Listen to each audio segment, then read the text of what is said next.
ராதே கிருஷ்ணா. ஏதோ ஒரு தெருவிலையோ ஏதோ ஒரு வயக்காட்டிலையோ ஒரு நல்ல பெரிய மரம் இருக்கு. ஆனா யாருக்கும் நிக்கிறதுக்கோ அதை ரசிக்கிறதுக்கோ பார்க்கறதுக்கோ சமயமே இல்லை.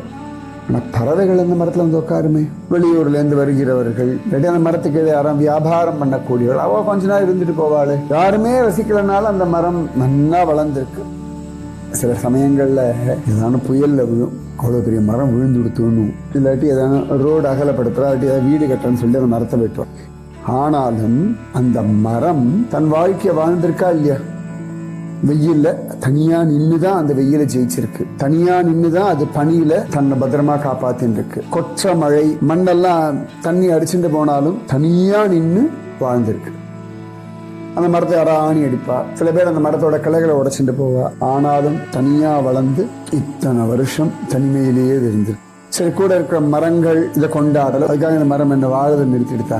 யாருமே கொண்டாடினாலும் கூட அதுக்கு ஒரு வாழ்க்கை இருக்குல்ல. சேம் வே உங்களுக்கு ஒரு வாழ்க்கை இருக்கு. உங்களை சுத்தி இருக்கிறவர்கள் உங்களை புரிஞ்சுக்கிறா இல்ல, அதெல்லாம் இல்லை. உங்களுக்கான வாழ்க்கை பகவான் கொடுத்திருக்க. இந்த வாழ்க்கையை நீங்கள் வாழணும். இது பகவானுடைய சங்கல்பம். இந்த சங்கல்பத்தை புரிஞ்சிருந்தாதான் you can enjoy your life. Radhe Krishna.